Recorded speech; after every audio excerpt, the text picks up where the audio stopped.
Top of the morning to you on this Wednesday, February 19th. I'm SBJ senior writer Joe Lemire with your daily Buzzcast. The business of baseball was front and center yesterday, most notably with the Toronto Blue Jays failing to reach a contract extension with four-time All-Star slugger Vladimir Guerrero Jr., who is now set to become a free agent next winter after his negotiating deadline passed without a deal.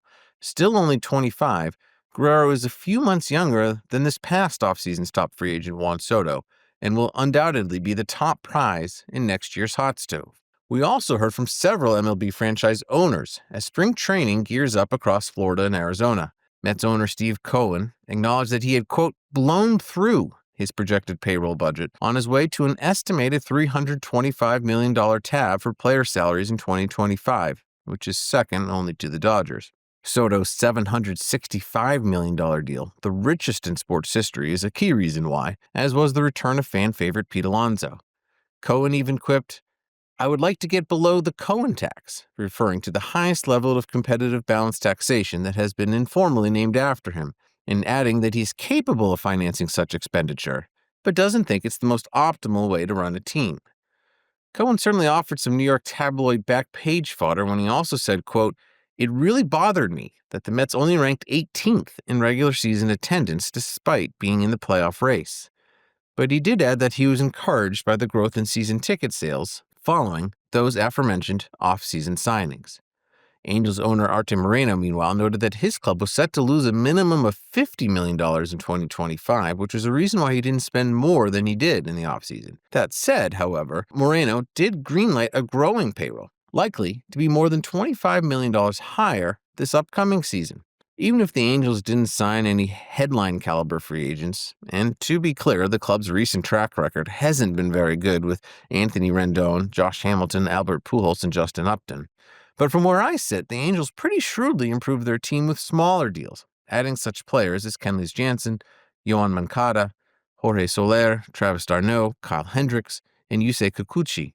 Orioles owner David Rubenstein, who just completed his first offseason in charge of the franchise, said what every fan loves to hear: "I don't have a financial limit." But the private equity billionaire, whom I had the chance to profile last summer, is measured in what he does. While some O's fans may have clamored for oversized free agent deals, the club did add more than $50 million in payroll since last year, while planning major renovations to the ballpark and holding on to some liquidity for future contract extensions.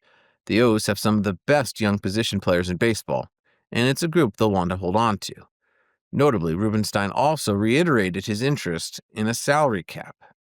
But the Mets, Angels, and Orioles are among the select group of teams, and that includes the Dodgers, the Red Sox, and a few others, that increased payroll. USA Today's Bob Nightingale, however, noted that only 8 of the 30 MLB franchises did so. The $3.2 billion in free agent spending sounds like a good top line, but dig down and realize that those 8 teams accounted for 75% of total spending. There's a strong bifurcation of haves and have-nots. Only 5 free agents received contracts of at least 5 years, and 14 organizations, nearly half the league, spent less than $45 million. This comes after MLB posted a record $12.1 billion in revenue, with MLBPA Executive Director Tony Clark taking note and wondering out loud to USA Today why there aren't more questions being asked of teams reducing payroll at this time. He said, according to Nightingale, quote, "We're in a climate where there have been releases highlighting how well the industry is doing, and that the revenue in the industry is growing at all-time highs, and yet we've got 2/3 of the league that seems to be sitting on its hands." All of this is setting the stage for negotiations of the next collective bargaining agreement. The current one will expire after the 2026 season. Clark also asked why Commissioner Manfred might already be talking about the prospects of an off-season lockout with so much time left on the current deal. In other baseball news, Joe Buck, who formerly called St. Louis Cardinals games and then, of course, 23 World Series as the lead voice of Fox Sports MLB coverage, will return to the baseball booth for a one-time engagement. Hired a few years ago to lead ESPN's Monday Night Football coverage, Buck will call an opening day game for ESPN featuring the Brewers and Yankees. He'll be joined by former New York manager Joe Girardi and lead Brewers analyst Bill Schroeder on the call. Buck took to social media to jokingly explain his decision by saying, quote, "Only doing this because I missed the 'why do you hate the Yankees' shots on Twitter," it was Twitter then, and add the Brewers fans who think I don't like Milwaukee or the Packers or cheese. Both sides are wrong. Anyway, it's going to be fun. Can't wait, actually. Saddle up. I, of course, thought he loved the Yankees and hated the Red Sox. Definitely hard to keep all the hate straight. His profile is, of course, a gazillion times higher than mine, but it did remind me of the years I spent as an author of Sports Illustrated's weekly power rankings. One time, my reader mailbag consisted of consecutive emails that read as follows, eerily using the same analogy. The first said, "Truly, it's become absurd to read anything by you because you are so blinded by pinstripes." And then the very next one noted, "I'm glad you weren't blinded by the Yankees' star power while making all-star picks." So, if no one can agree, then perhaps I, like Joe Buck, was doing a decent job at being impartial. The U.S. leg of the CONCACAF Champions Cup was supposed to kick off with 2 matches last night, but one, Inter Miami at Sporting KC, was pushed back a day due to adverse weather, leaving Colorado LAFC to go unopposed. The Rapids won that one, by the way, 2-1, with game-time temperatures at 6 degrees Fahrenheit, not Celsius, which is also fairly adverse weather, if you ask me. The Inter Miami Sporting KC game will still have sub-freezing temperatures for tonight's rescheduled start, and as a consequence of the move, Messi and Inter Miami will no longer start the MLS season this weekend. They had been chosen to oppose NYCFC at 2:30 p.m. Eastern in South Florida, but that was pushed back to the more standard 7:30 start time, given the shorter rest period in between matches. The MLS regular season will now start this weekend with LAFC facing Minnesota in a 4:30 p.m. matinee that will be simulcast on Fox and Fox Deportes, as well as the usual coverage on Apple via MLS Season Pass. Expansion franchise San Diego FC has the unenviable task of playing the first match in its history on the road at Dignity Health Sports Park, home to the defending league champion LA Galaxy.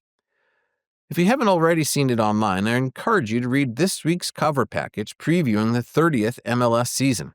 Alex Silverman did a great job leading it, especially his story on the roots of San Diego FC's formation, and his profile of Executive Vice President of Player Strategy and Relations Todd Durbin, the quote-unquote mad scientist of MLS, who is the only employee to have been around for all 30 seasons. The rapid growth of MLS continues to be astounding, even since its last anniversary season 5 years ago. At that time, it was celebrating 25 years, with 2 new franchises debuting, Inter Miami and Nashville SC, to bring its total to 26. Now, it's already at 30 clubs, and is in its 3rd season with Apple as its broadcast partner.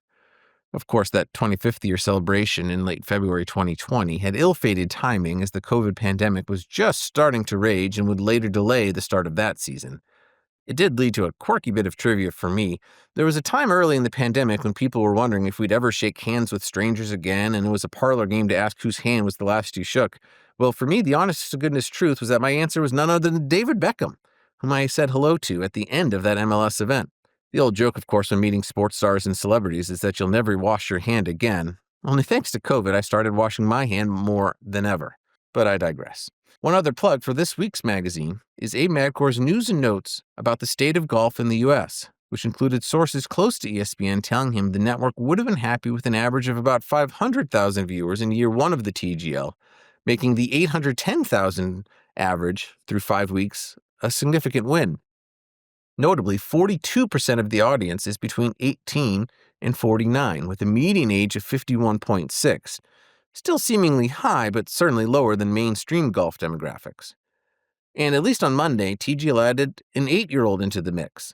My family was flying back from Disney World, as one does with young kids over holiday weekends, and my son and I watched a good bit of the Bay GC victory over the Atlanta Drive. My son had never watched a second of pro golf on television before Monday, with minimal exposure to the sport outside of some mini golf and one father-son trip to the driving range. But he was intrigued by the format and especially the technology, exclaiming out loud when Minwoo Lee rocked a couple drives over 190 miles per hour, with fire in the graphics package at the bottom of the screen. One other sporting event I'm confident he'll want to watch. The New Zealand All Blacks rugby team announced it will play Ireland at Chicago's Soldier Field on November 1st. My in-laws, and thus my son's grandparents, are New Zealand natives, so that one will be must-see TV in our house. Also, a congrats to Nick Baker and Russell Silvers of AEG Global Partnerships. Both are former SBJ 40 Under 40 honorees who had been serving as co-COOs and now will add the titles of co-presidents. Thanks for listening to the Morning Buzzcast. Abe Madko returns to the mic for the next 2 days. I'm Joe Lemire signing off and wishing you a wonderful Wednesday.